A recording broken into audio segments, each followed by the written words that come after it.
Nigeria's Ministry of Finance is tinkering with the trade guidelines beginning January 2018. So that's what the stakeholders get together was all about just a few weeks ago by that ministry to get everyone on board for what will be a new ocean starting new year. The government is trying to rake in more revenue through exports and import business, and the way to get that started was to reduce the time of cargo clearance, including issues around politicization of imported goods to ease what you call assessment and inspection by relevant government agencies. So the Ministry of Finance under Kemi Adeosun took the message to Lagos, here where is the home of business and economy. And the woman who spoke to the audience extensively on what to expect is the director in charge of home finance at the Finance Ministry, Olubunmi Shinyabola. Let's listen to her presentation.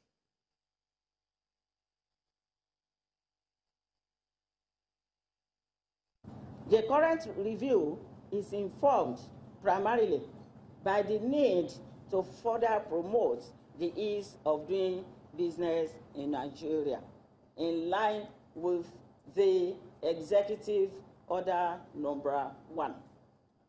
Attention has been focused principally on measures to ensure drastic reduction in time spent on processing of exports and also ensure 24 hours clearance of cargoes imported into Nigeria.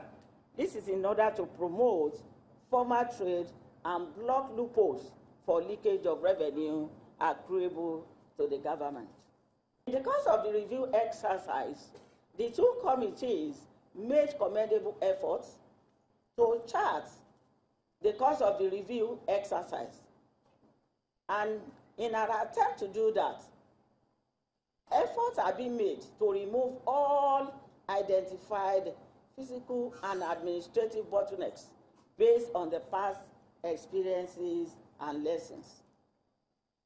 The expectation is that the exporters and importers will take advantage of the enabling business environment being created by the present government to engage in formal trade, expand the volume of exports without flouting the best practices.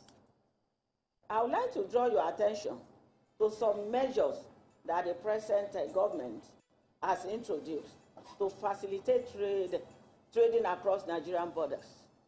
These include 1, reduction of documentation requirements from 10 to 7 for exports and from 14 to 8 for imports.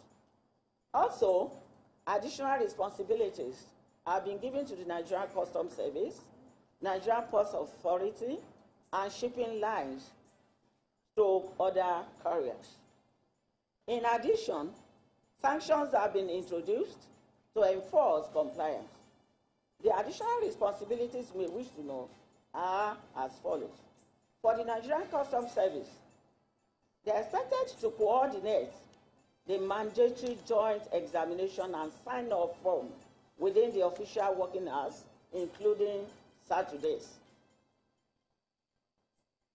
The service is also expected to make available the shipping manifest to other examination agencies as soon as they are received to enable enough time for risk assessment.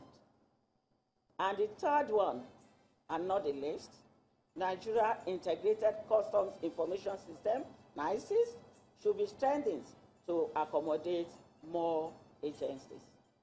For the shipping lines and other carriers, they are expected, 1, to transmit to the NCS and Nigeria Ports Authority, NPA, the cargo manifest before leaving the last port of call to Nigeria. And secondly, shipping lines shall ensure that Nigerian-bound containerized cargo are palletized. In addition, a new section H has been introduced, which states the responsibilities of the Nigeria Port Authority, NPA. NPA shall receive cargo manifest from shipping lines before the ship leaves the last port of call and circulate to other regulatory agencies for risk assessment and profiling. NPA shall also be responsible for traffic management of vessels and at the same time shall ensure pilotage of vessels. The sanctions introduced with respect to exports is to ensure timely payment of net levy and repatriation of export proceeds within the prescribed period. This is to forestall sharp practices by banks as well as compelled the government-appointed pre-shipment inspection agents to ensure timely scheduling of inspection and issuance of clean certificate of inspection, otherwise known as CCI. Regular monthly reporting, confirmation of proper documentation of exports by the exporters, and forestall export of substandard goods from Nigeria. I would like to mention here now that the present government's efforts towards ensuring ease of business have started yielding dividends in some areas, though much still have to be done in other areas. In the recent World Bank's report, the information has already been provided by the reform leader of ABIS, has moved up 24 points from 169th position on 2017 ranking to 145 position. This is out of 190 countries in the Ease of Doing Business Index for 2018. However, as regards trading across borders, Nigeria has actually declined from 181st to 183rd position. This is an indication that we must double up to do the needful as patriotic citizens in order to improve the situation. So from all indications, the importance of implementing the guidelines to the letter is not in doubt.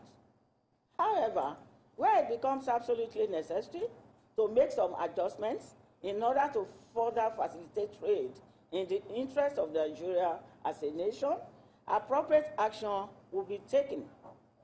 It should be noted that the implementation of the following measures will not be compromised. We have 7.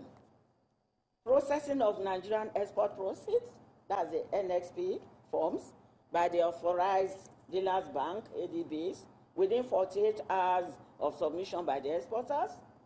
Transmission of the processed NXP by the ADBs to the exporters within 24 hours.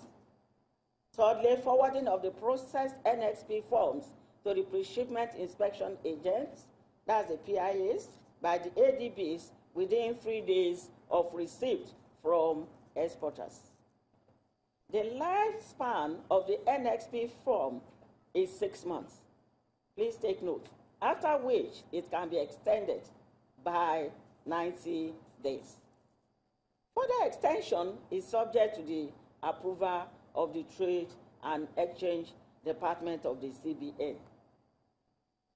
PIAs must also schedule inspection within 48 hours of receipt of NXP form and issue clean certificate of inspection within 72 hours post-inspection. 6, the lifespan of the NXP form, like I said earlier, is 6 months, after which it can be extended by 90 days. Then the PIA must maintain a functional interactive website which should enable online scheduling of inspection and processing of any relevant export documents. So from the foregoing, it is explicit that the exporters, the ADBs, and PIAs have critical roles to play for the achievement of facilitating trading across borders. Furthermore, in order to ensure quick clearance of imports at the Nigerian ports and borders, the additional responsibilities assigned to the relevant government agencies will be carried out in a well-coordinated and collaborative manner, while the sanctions specified for non-compliance with the provisions of the guidelines will be strictly and impartially applied across board. Let me add that government is working relentlessly to quickly put in order the scanning system so as to eliminate manual examination of goods and the associated delays. So the guidelines had since April of this year been circulated to the relevant MDAs for onward transmission to other stakeholders under their respective jurisdiction. They were also downloaded onto the ministry's website for the information of the trading public. The plan was for this workshop to have taken place earlier than today to enable us allow a 3-month grace period before full implementation of the guidelines.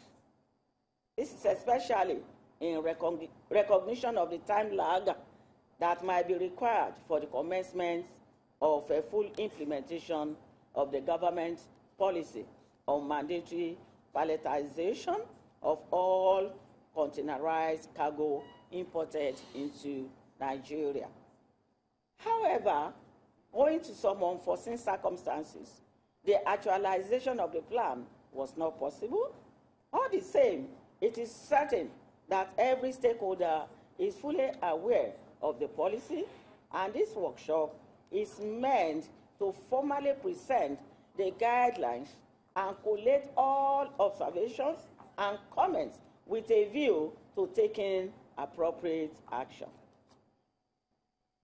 After due consultations, you may wish to know, with the relevant key stakeholders, the MDAs, the effective date for full implementation of the guidelines was agreed upon, taking into account the need to give allowance for imports already prepared for shipments into Nigeria. On this note, I wish to announce that the export and import guidelines will be fully implemented effective 1st of January 2018. However, goods already loaded for shipment to Nigeria prior to this date will not be affected by the palletization policy. Let me also say that we have examined all concerns expressed by the trading public regarding the palletization policy of government. The list of categories of goods that may be exempted from palletization, where it is absolutely necessary, will be placed on the website of the Federal Ministry of Finance, and as well as that of Nigeria Customs Service shortly.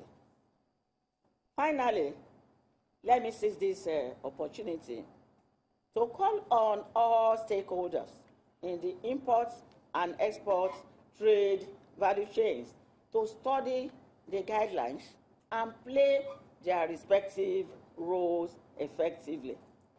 Let us show mutual understanding, as all hands are expected to be on deck to promote formal trading across the Nigerian borders.